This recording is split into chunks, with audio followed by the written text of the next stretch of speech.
In a sterile, cold exam room in a 1920s New York State prison, two men sit across a bare table from one another. On one side, a neatly dressed doctor sits in front of a pile of papers. I don't trust. And on the other side of the table is a short, stocky man in his 30s, dressed in the plain drab prisoner's uniform with the number 510. The doctor pulls the first paper from the top of the pile, jots a few notes on the inmate's physical appearance. Short build, brown hair sprinkled with gray, eyes dark brown, features regular. But the doctor's going to pull out a few more papers. Now he wants to assess the inmate's mental capacity. Oh, good. Okay. Cool. The inmate answers what seems like an endless barrage of questions. He gets every math question right. Geography's a hit or miss. But then there were these lengthy hypothetical questions where he had to answer about what he would do if he met a stranger, among other situations. Okay, that feels like a threat. Is it just like a deep mistrust of doctors that I have right now? Yeah, I think we're gonna strengthen that mistrust. Okay. And that's in the story. Here we go. You're right on the money. Okay. But then it's over. The guards come in, they walk the inmate back to his cell, where he settles in and he starts to read a book. He likes to read. Adventures are his favorite, Mark Twain, for example. Aww. And the doctor, well, he goes back to his office and he settles in to write his report for the State Commission for Mental Defectives. No! Anything but that. That's what it is. Oh, God. He sits down and puts his pen to the form and starts to write. No. Inmate is a high-grade moron. What are we doing? So inmate is a high-grade moron, a borderline case, but still classifies. 9.5-year intelligence, too stupid and eccentric to take care of himself. Inmate's mother is ill with a poorly balanced temperament, and the father is not living, but probably subnormal. What? Yeah, that's what he got from those questions that he asked. But the doctor stops at the next question posed for him. This is an important one. What is the supposed cause of the inmate's present mental condition? Doctor pauses to think about it. He thinks about the patient's examination, and in his opinion, the answer's simple. So simple that he could state it in 2 words and 2 words alone. Low ancestry, he writes in long, flowy cursive. I'm Karen Harding, an amateur genealogist, and I've spent an embarrassing amount of time and money unlocking the stories of the people who had to exist for me to exist. And I'm Kim McMasters, a millennial with no interest in history, having kids, or leaving a legacy of my own. And you're listening to Low Ancestry. Each episode, I'll share one story from my family tree with Kim, proving that ordinary people like me, with ordinary ancestry like mine, have compelling and sometimes scandalous or heartbreaking stories buried within them, because people have been messy for time immemorial.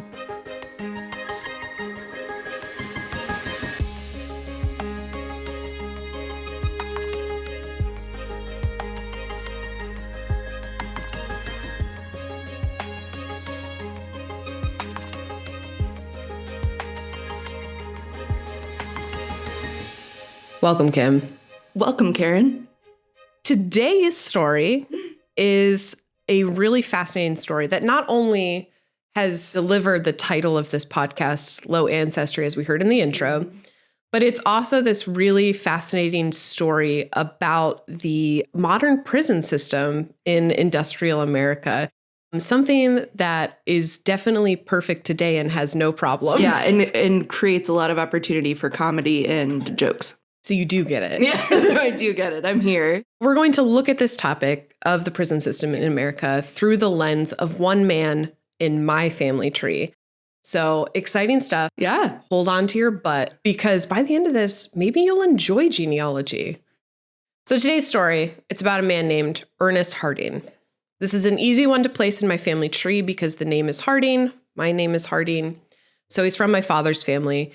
More specifically, Ernest is my second-great-granduncle, which is very confusing. Great-great-granduncle? Well, let me try to help you. I'm going to help you picture it. Yeah, please. If I could. Yeah, please.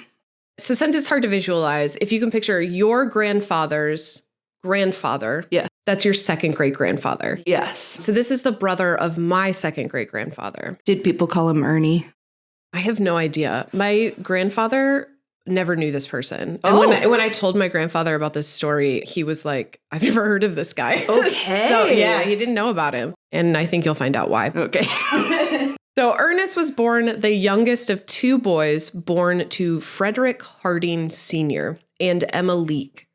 He was born on May 22nd, 1889 in Binghamton, New York. Binghamton, if you don't know, is a city in the southern tier of New York, which is a fancy way of saying it's the bottom of New York State. It was built on Haudenosaunee land, which has been referred to in the past as the Iroquois Confederacy or the Six Nations. So more specifically, Binghamton is located on Onondaga Nation land. That's most of it. Okay. And then there's parts of it that's located on Oneida Nation land. And those are two nations part of the Six Nations. Got it. And as an aside, each of these episodes, I want to note which native land these stories take place on. As we talked about before, we want to do everything within context. And I want us to always be reminded that in the States, we live on stolen land. Yes, we do. And I don't feel comfortable talking about U.S. history without acknowledging that fact. So the information I use is from native-land.ca. If you want to look up what tribal land that you live on. And as always, if a native person's information ever contradicts mine, ignore me. I'm doing the best I can, but they will know more than me. Yes. Let's get back to 1889, if we could. It's a good year. Is it? No, it's not. It might be, because there's a lot of other stuff going on in the world. And I would love Kim to paint a picture of the world in 1889 and name a couple other things that are happening. Yeah. Just to set the scene. Set the scene. North Dakota, South Dakota, Montana, and Washington all officially become states. The big four.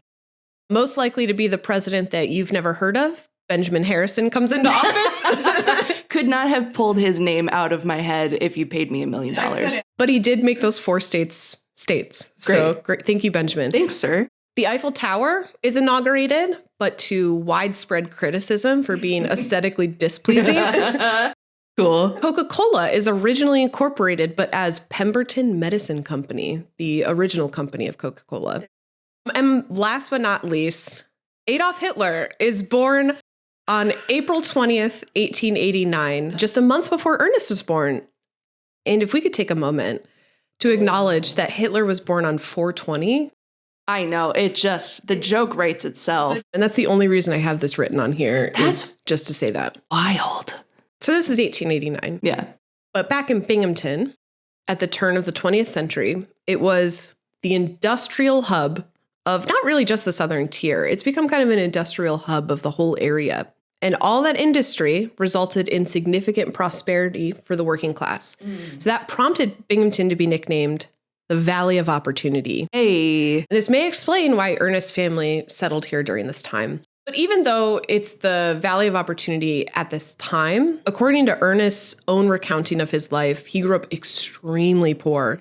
His father, Fred Sr., was a painter by trade, not like an artist painter, like a house painter. Oh, yeah, okay. And he's from a working class family. And his mother, Ernest's mother, Emma, was from a German migrant family that came to the States in the early 1870s. But tragically, shortly after they arrived, when Emma is about 12 years old, both of her parents die. I don't know how. This is by her retelling. Yeah. But she makes her way in the world at 12 by being a live-in domestic servant for most of her teens until she marries Fred, Ernest's father. Ernest once said that because of his family's poverty, he often lacked proper clothing, and that often kept him from school. So for this and many other reasons, Ernest did not thrive in academics. Again, in his own words, he was, quote, let back because he was, quote, stupid.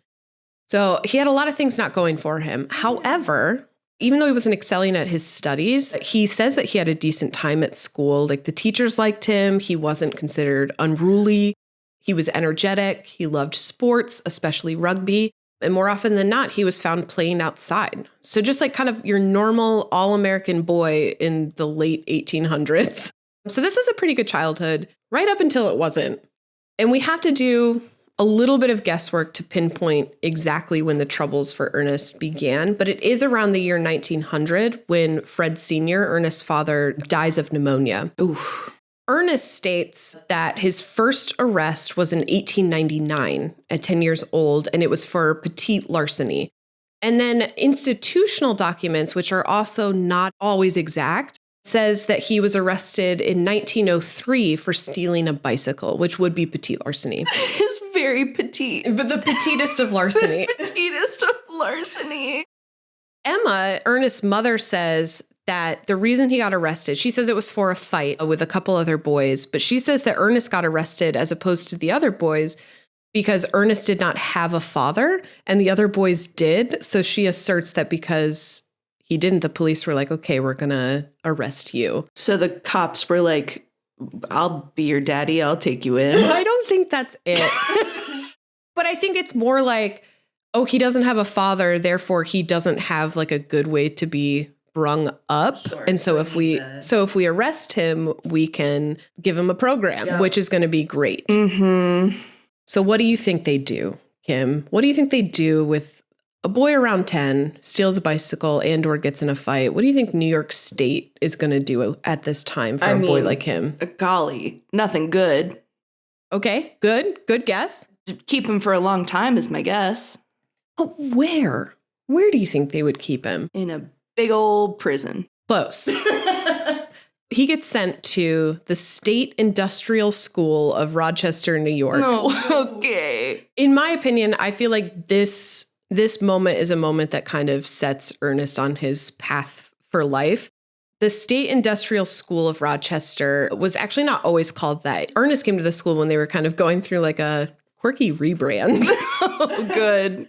It was formerly called the Western House of Refuge, and the Western House of Refuge self-described itself as a prison for children. The name sounds nicer. It does sound nicer, doesn't it? Yeah. It wasn't nicer. No. And they went through this rebrand around the time that Ernest came because the citizens surrounding the prison were like, hey, do you think we should be using prison children for unpaid labor? And they actually, like, there was a citizen like uproar about it, and they wanted the place to be changed, which was great. So they changed it to the State Industrial School of Rochester. So when there were like troubled youth, they could go to school. Mm-hmm. So when Ernest shows up to pay for his bicycle crimes, Petite bicycle crimes. The school has gone through massive reforms to right its past wrongs.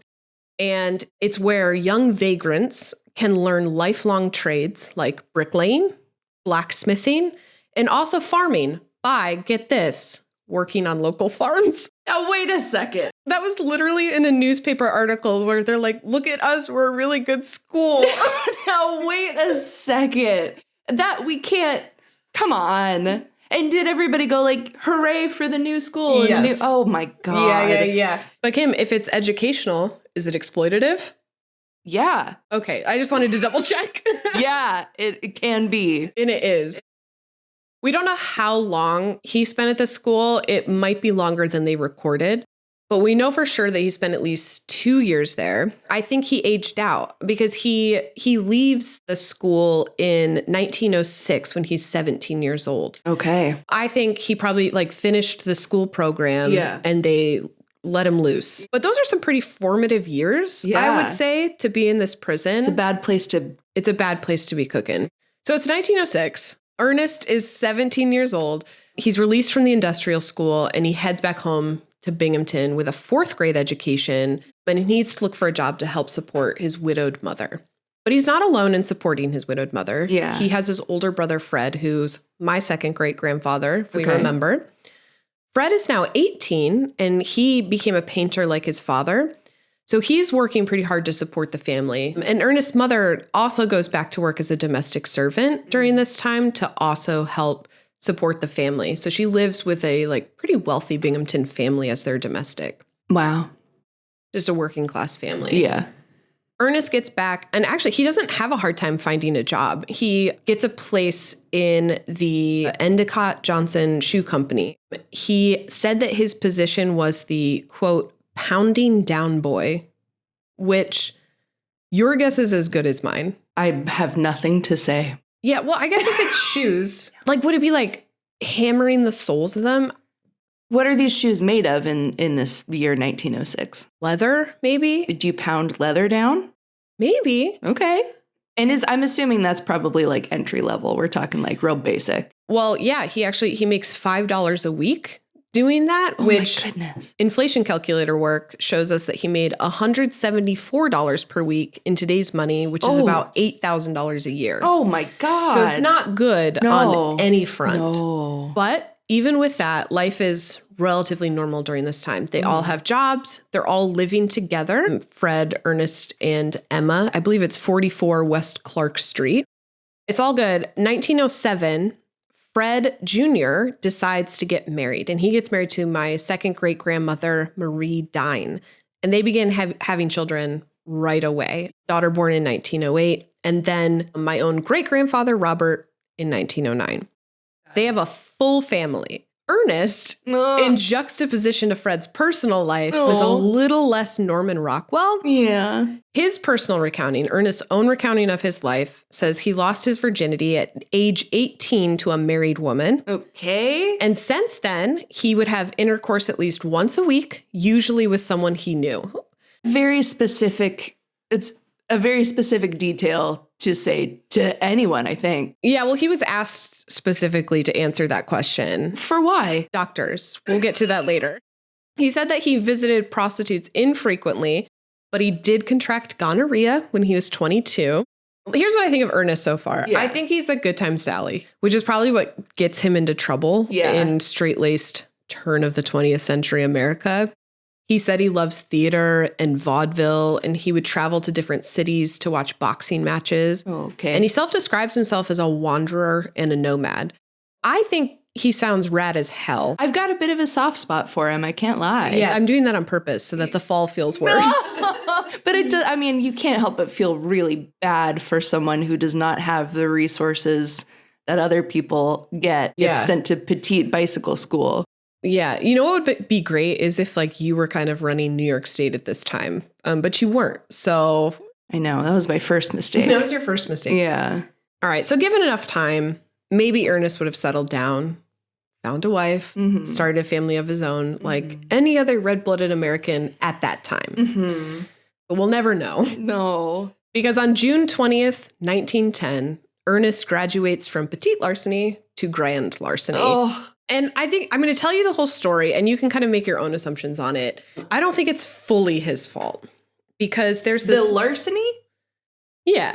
Is it like, oops, I tripped into larceny? Yeah. Okay. No. There's this guy who's just kind of around. His name is Adolphius Tripp. That's fake. You think? It's got to be fake. He was always just kind of around selling like bits and baubles. He's kind of like a peddler on the street. Grifter, exactly. But he says he's doing all this to raise money for a new leg because he does not have one. He only has one leg, not two. And I have no idea. We have no idea why. A local grocer approaches Adolphius and says, hey, I need to make this delivery and I'll pay you to do it. So Adolphius takes the job, but there is a bit of a problem. He has to make this delivery. He doesn't have a wagon and he doesn't have the means by which to carry boxes and walk. And he doesn't have a leg. Well, that's what I'm saying. Yeah. He's like, it's not a good job for one person to do. But he said, I got it. And then he goes and gets his boy, Ernest, to help him out. And he'll split the pay. So being without a horse and wagon themselves, they go find another person to rent a horse and wagon from to put the delivery in. And they do that without a problem. They go to the delivery location. They collect the $18 that's owed the grocer. And they could have just gone back to the grocer, take their pay, and that would have been really great, wouldn't it? Yeah. They could have just been a little bit richer, both in money and friendship. Oh, no. Instead, the boys get the bright idea to keep the $18 and then take the horse and wagon to another town entirely where they sell both for $40. And then they both skip town. Now, this can't possibly be Ernie's idea. I mean, I guess I don't know. I only have Ernest's retelling of it, and he doesn't place the blame on either himself or Adolphus. What he says Yeah. is that they needed the horse and wagon for a ride to the dance after the delivery, but they decided to not actually go to the dance because they were so drunk, they hardly knew what they were doing, and they thought selling it would be a better idea. They skip town after they sell the horse and wagon, so everyone knew that this larceny took place. Mm-hmm. But they couldn't find them. And it took about, I think, like 7 months for them to come back to Binghamton. I don't know why they came back. Yeah, why would you come back? Boy, they're dumb boys. Boys. Also, I feel so bad for his mom. Yeah, that feeling's going to grow. No. I think what's important to note here is I don't ever know if Adolphus uses that money for a new leg. I wish I knew. Probably not. But they come back. And immediately when they come back, they get picked up by the cops and they're arrested and they go to the Broome County Jail to await trial. This is where Ernest gets the only picture that I've ever seen, his mugshot. Oh my gosh. Would you like to describe him? This is not what I was expecting. What were you expecting? I think I was expecting more of a stretched out face. Do you want to explain that? Couldn't tell you why. Maybe it's because of Bert and Ernie. He's got a very just sort of plain expression on his face. Doesn't seem too disturbed to be getting his mugshot. It's almost a little proud. Yeah, he seems very nonchalant about the whole thing. Yeah. You could almost even say his features are regular. He's wearing a jacket and a tie, which I would not expect in a mugshot. Yeah, he does look classy, doesn't he? He does look classy, but there's not a lot behind those eyes. I think that's accurate. I think it almost feels like a look of acceptance, maybe. Yeah, more than pride. I do feel bad for him. Yeah, keep that up because it's going to get worse, I think. So things are looking pretty bad for Ernest. The state could have locked him up, thrown away the key. He got 2 years in a reformatory school for petite larceny. Then that was as a boy. How much more could he get for grand larceny as an adult? Well, he catches a lucky break.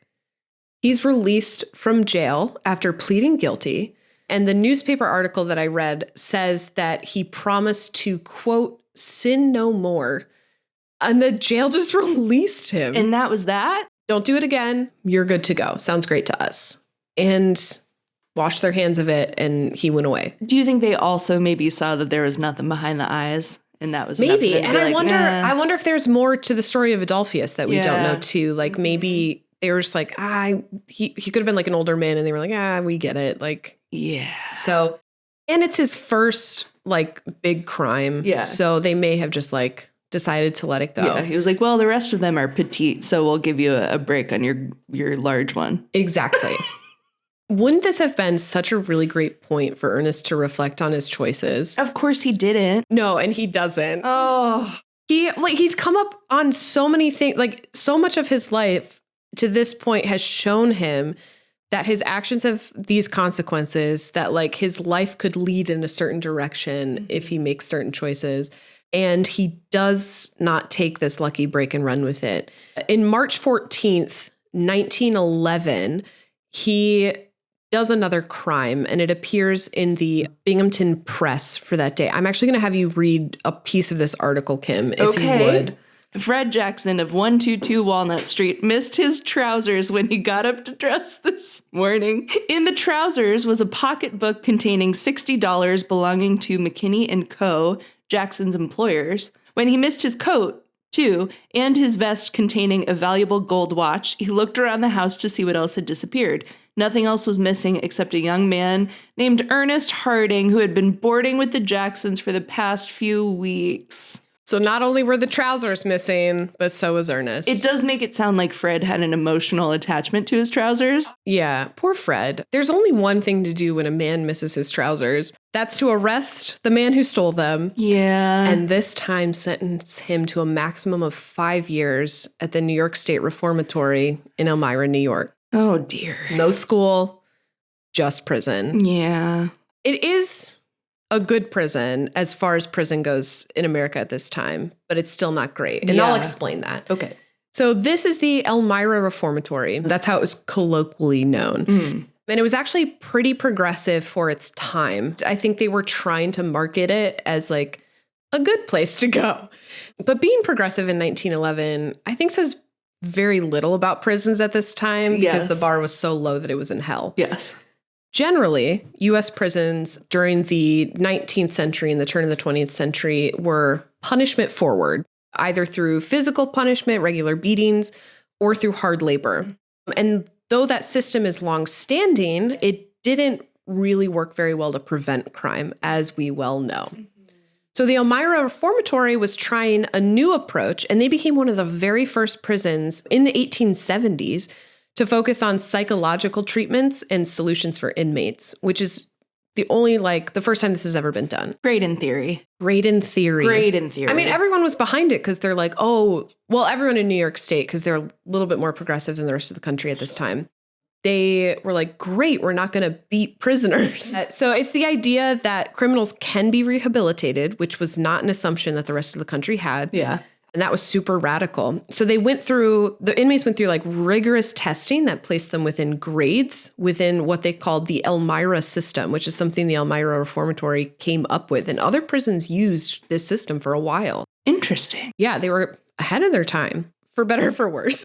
They were the first prison to offer things like classes. So you could take like an ethics or religions class. You could take vocational training. And this had never been done before. Okay. There were also extracurricular activities like the prison band, prison newspaper, and prison athletic leagues, which I think we know that like these have a legacy in prisons now. They still have a lot of these things. Yeah. So there's a through line of what Elmira was doing to what we continue to do to this day. Ernie does not spend the full 5 years in the prison. He spends 1 year and 20 days, and he's released on parole and goes back. Then he gets paroled again in 1913 or 14, and then goes back and then out again. So it happens a few times. He finally gets paroled and stays out for a little bit. We don't know when exactly, but this attempt at life outside of prison does not work. Ernest violates parole again. And we don't know how he violates parole. Well, actually, this one we do. Ernest says later that his boss at the job he had would get drunk all the time. And when he would get drunk, he would beat Ernest and threaten him. No. I know. It sounds awful. So Ernest just runs away. And he skips parole in his running away. I know. It's hard. It's so hard to know because so many of Ernest's choices don't feel like they follow logic. Yeah. But I think that's just a person who has had a very different lived experience than us. So he skips parole, but this time he doesn't immediately get arrested. He actually just disappears and police lose track of him. And it's worth knowing that I kind of lose track of him during this time. He doesn't show up in like any records that I see in Binghamton or even like the surrounding New York area. In his mother's later letters that she wrote, she says that he went west to find work. And there is an Ernest W. Harding, which Ernest's middle name was Wesley, living in Chicago in the 1920 census.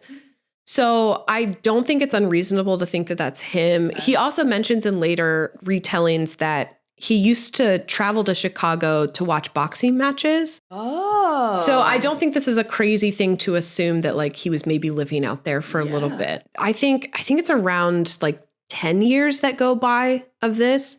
And once again, this could have been it. Ernest could have started a new life, free of the law. So close. He goes back to Binghamton. Why? This time it's a good reason. Okay. A sad reason. Oh, Mom? No, brother. I know. No. March 1922. Okay, so I think it was less than 10 years. I said 10. It's probably like 7. Yeah. Ernest gets word that his brother Fred has died of what is up for debate among Ernest and his mother. In later tellings, Ernest is like lead poisoning, tuberculosis, but it's actually pneumonia. I have the death certificate, just like his father. So both Freds die of pneumonia. Fred is, I think, 36 at this time when he dies. Oh. And Emma sends word to Ernest that his brother has died. And Ernest comes back home because he says later that Fred was like a mentor to him and he didn't feel good about like not being there. And also his mother was now 64 without her husband and her oldest son. I mean, all that was left to her was Ernest. I am big sad. I'm big sad for her. Yeah. And that's all she's got left. I know. I mean, up to this point, if we think about Emma's life, her husband dies, her son goes to prison, then her oldest son dies, and it's just so much. That's a lot. Yeah. So he comes back to help out. While he's in Binghamton, the cops don't pick him up. Ernest turns himself in for violating parole. And when I tell you why he does this, you're going to be so mad we're going to go back out in the streets. Because his great uncle and his cousin were cops at this time. And they give Ernest the advice that it would be better for him to turn himself in than to be caught. No! Yeah. No! Yeah. Ernie! Yeah. I don't know why Ernest feels like he can trust them. Oh my God. Either like these two police officers are too stupid to realize that that's a horrible idea, or they're sneaky little jerks who tricked Ernest. I'm going to assume the latter. Yeah. Holding the blue line even back then. That is bonkers. Yeah, that's what happened. That's taking advantage of a poor boy who doesn't know better. Isn't that always the way? Oh, I don't like that at all. I know. Karen. So he gets arrested again. Goes back to Elmira prison. Yeah. And within 7 months of being there, he gets into a fist fight with another inmate. There's no reason is given for why this happens. Yeah, just boys being boys. Which by itself isn't so bad. But now we're starting to have a list of like Ernest's collective sins. Yeah. They're piling up. They're starting to get noticed by the state. And he said he wasn't going to anymore. Yeah, that's right. And he's sinning. So he lied. Is sinning. He did a lie. Ernie. He's a grown man. He's now in his 30s.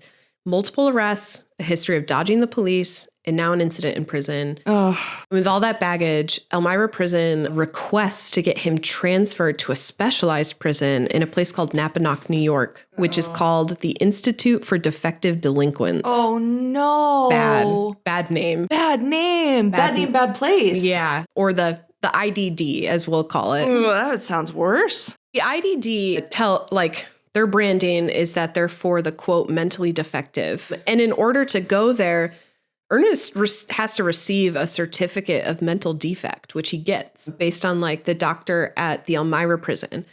But once he's in the IDD, he gets another like full psychological evaluation, which is the one we heard in the intro. Yeah. That prison doctor, not only does he give an evaluation to Ernest, he sends out full questionnaires out to people that know Ernest, like his mother and employers. And it's like a full reporting of his behavioral history. But they're always like with leading questions. Yeah. For example, like, was Ernest ever like dropped on his head? Like stuff like that. Right. So that gets sent out. And like with the combined info of Ernest's eval and these questionnaires, I'm going to read some of his conclusions, which is, as you heard, a high-grade moron, probably better classified among the borderline cases with weak volition, nomadic tendencies, and given to periodic drinking. Same queen. Go off, King. A father, probably subnormal. What is that? I have no idea, but they also say that Ernest has a subnormal appearance, undersized, and has venereal history. That's all on like the same line, I think. Undersized. He is short. There's something about him that looks kind of compact. He's like 5'3", I think. He's very short. We stand a short king. Has a 9.5-year intelligence, too stupid and too eccentric to take care of himself. Inmate is a hobo by nature, wanders about the country without apparent aim or ambition. Uh-oh. And then, of course, this is the same form that has the question that named the podcast, what is the supposed cause of present mental condition? To which the reply was low ancestry, which like, rip me a new one. Read me to filth. Yeah, do you relate to that? Yeah. No, I don't know. I think I loved it so much because it was like, so many people go into genealogy being like, I'm going to prove I'm related to kings and queens. Yeah. And this was like on black and white paper, like, this ancestry could go back in the oven for a few more minutes. Needs to be baked a little bit longer. Yeah, this one came out. It's underproved. Low ancestry. There's a rudeness to it. There's a rudeness to it for sure. So one of the downsides, of which I'm sure there are only a few, for going to the IDD, is that it's part hospital, part prison. It means that the doctors and the superintendents are in charge of determining the program length. Mm-hmm. So it's not based on like a maximum sentence. Mm-hmm. It's based on the inmate's individual need as opposed to like the mandated sentence from the court. So essentially, inmates get out when they're no longer, quote, defective, which is not a very concrete goal to achieve. It sure isn't. And who's deciding? Who's deciding what's not mentally defective? Oh, I don't like this. This is the kind of stuff that makes it hard for me to enjoy history, because I know the people writing down the details Are not good. are not good. They're mean. It does kind of help us remember that like this system still exists. It sure does. It's not as obvious, but it still exists. We don't call it mentally defective anymore, but don't we kind of have the same ideas of people who go to prison, or like as a society say like this is where they can be rehabilitated for XYZ that we think that they are. It feels bad. I know. Let's keep going. So after this psychological evaluation, the doctor puts that Ernest needs a, quote, indeterminate amount of time in the program. So he even writes it, like indeterminate how long he's going to be here. And this was a real problem for reformatory style prisons in New York at this time. It wasn't just Ernest. It was a lot of people and a lot of families who did not like this system. It caused a lot of strain, rightfully so, on the side of the inmate and their families because they never knew when they were going to be paroled again. Which brings us to Ernest's mother, Emma. We know for a fact that this was a stressful time for her because she wrote a ton of letters to the IDD superintendent begging him for Ernest's release. Oh. Her health was failing, and she was also taking care of a niece whose health was also failing. So 2 women, health failing, alone in a house. You know what I need is Ernie. But he's her last hope. And she had just lost her oldest son, Fred. So this is all she has left. And she doesn't know when he's coming home. So I'm going to have you read part of one of her letters. And I do want to caveat this by it's hard to read because it's emotional, but also because Emma writes in this crazy stream of consciousness with no periods or punctuation, which is probably because she didn't get a full school education either. So like as you're reading, it's just kind of like a crazy flow of information. Dear sir, I am pleading for my only support for my son, Ernest W. Harding. Please let me know when he can go back, dear sir, as he can make a home for me and himself, for it is too hard to work here, as I am not strong too so much, and just for us two, it will be much easier for me. Emma. Bless her. Bless her. Please do not disappoint me, for it would kill me if I could not get away from here, as I am getting weaker every year, and I am so anxious to keep house once more for my boy and enjoy life once more in my poor home, for it would seem like heaven to me. Now that's nothing. That is all I ask for in this world, for a home with my only one I have got left. Please send me good news, as my poor heart is beating very fast as I am trying to write. I am near 70 years old, and it is very hard to live a life like this. I'm heartbroken, and also... You know that she knows, like, writing to the superintendent this way. I know that like, she knows. She knows. Yeah. I love this for her. Me too. Well, I love it and I hate it. Well, yeah, her situation's sad. It's not a great time for her. She's ailing. She doesn't have any support from her son. But fortunately for Ernest, he's actually doing really well in the prison program. And his supervisors and his doctors write that his behavior is excellent. He's handling in-prison jobs wonderfully.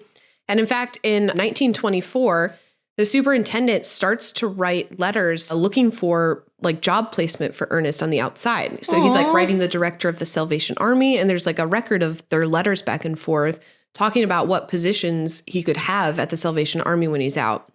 Things are really looking up, aren't they, Kim? Do you think they stay up? Of course they don't. Of course they don't. And this is why I look back at what's his name? Adolphus Trip. This is clearly a person who was swindled into swindling. Yeah. Based on that alone, it makes me think like Ernie's just trying to do his best and he doesn't know better. That's so true. And that makes me so sad. One thing Ernest is, he doesn't know better, but one thing that he is, he's a go-getter. Oh. Because all he had to do was wait a little bit longer, but Ernie took the bull by the horns. And in May 1924, he and 2 other inmates escaped the prison. No! No!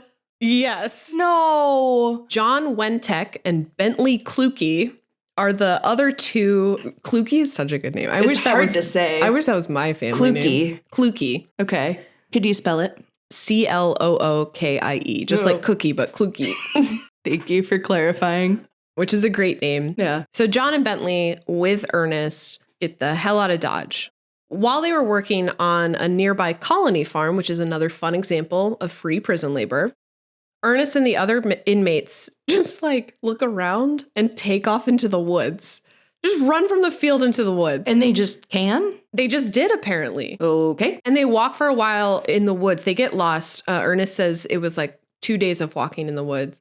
But eventually they find a railroad track, jump on a train, and they make it all the way to Sydney, New York, except for John Wentek, who apparently was too slow and couldn't get on the train, and they just left him behind. I mean, wouldn't you? So they make it to Sydney, New York. It's pretty far from Rochester, but the police pick them up there when a narc in town reports them. Come on now. Something that's so crazy to me is I know that Ernest and Bentley get sent back to prison, but as far as I know, John didn't. It's possible that like he did and it's just not in the report. Yeah. But there's also another possibility where John gets left behind and it's the only one to escape prison. So come on, John. So after this attempted escape, Ernest loses his chance at parole and he has to spend another full year before he has the chance again. But it does come around again. And in 1925, the IDD secures him a paid position at a farm as a farmhand with the farmer's name is Mr. Brown. So that's Farmer Brown for everyone. And Great. that's just for us. That's just fun. Mr. Brown is actually like happy to have him, and the superintendent assures him that Ernest is well thought of by all the officials and that he is, quote, only somewhat slow mentally. The superintendent writes, quote, I do not think, however, that you will find him much more defective than the average farm laborer. Oh my God. Yeah. He just slammed the whole earth. Yeah, because if there's one thing America loves more than dunking on criminals, It's dunking on farm laborers. My God.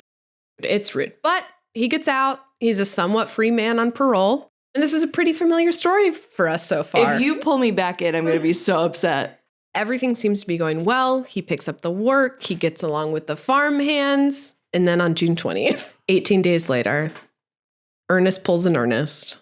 He dips. Mrs. Brown writes the IDD about his disappearance, like the snitch that she is, and tells them Ernest is gone. And this time, Kim, what do you think happens this time? I'm going to say this has got to be the last time that he dips. And maybe it's because he gets dead. Interesting. You're half correct. Okay. This is the last time. Yeah. Things actually turn out differently. Ernest disappears and then stays disappeared for the last time. For good? For good. Where does he disappear to? I'll tell you.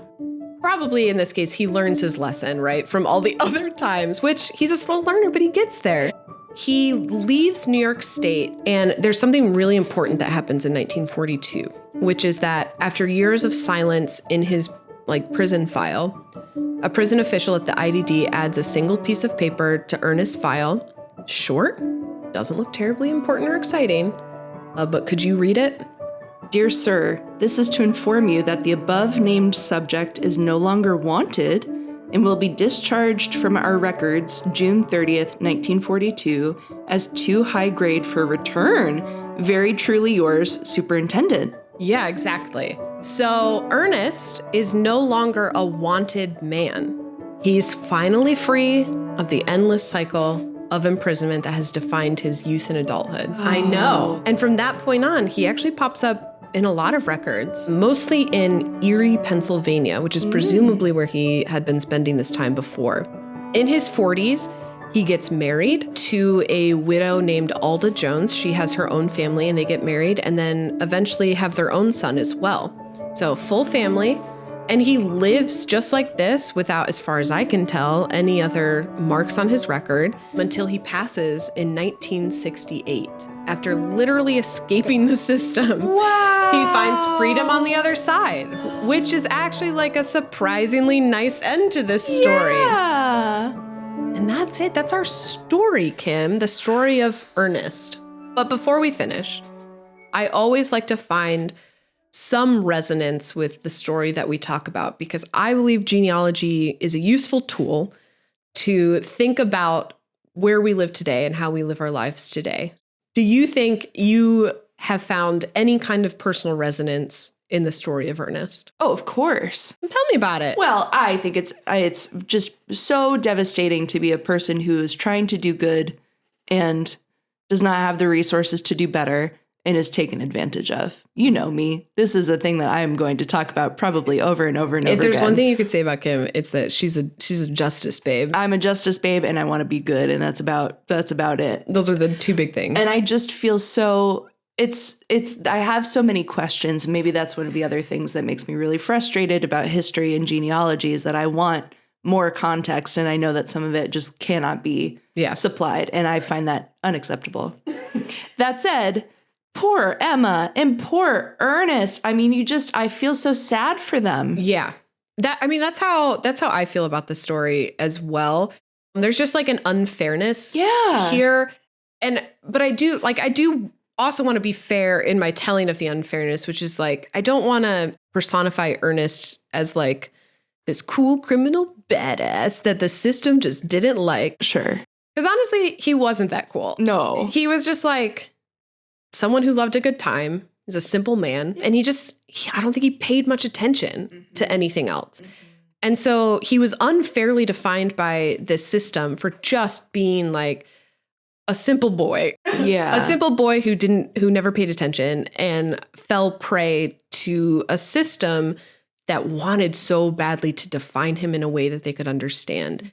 Accepting that Ernest was just a simple man who made a couple whoopsies is not like a satisfying explanation to New York State at the time, or really any part of the states at the time. And I think they wanted to find some reason that someone who lives like this or couldn't abide by societal rules, like they had to find some reason for him to exist. Well, and the only time that he received favor from law enforcement was when he said he wasn't going to sin anymore. What's that tell you? It tells you so much. And you have to behave a certain way in prison to like have a determined end of your sentence, to be like the way that they expect you to be.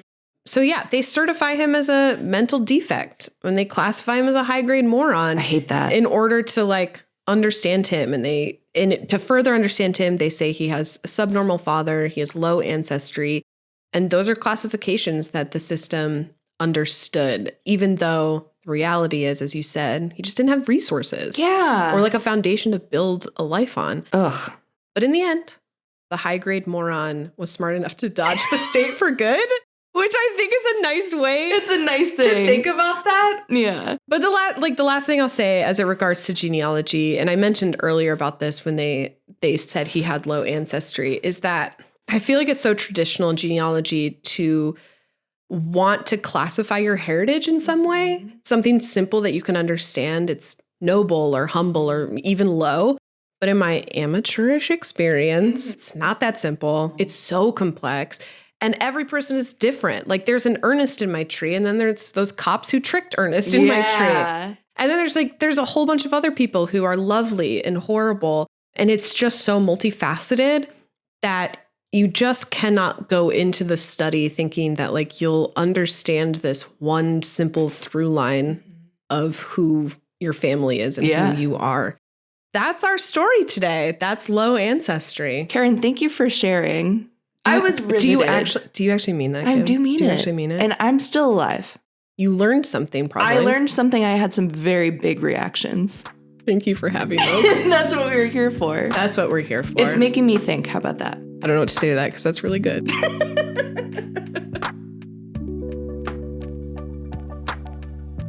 Low Ancestry is written and produced by Karen Harding and co-hosted by me, Kim McMasters, with original music and audio engineering by Benjamin Malk.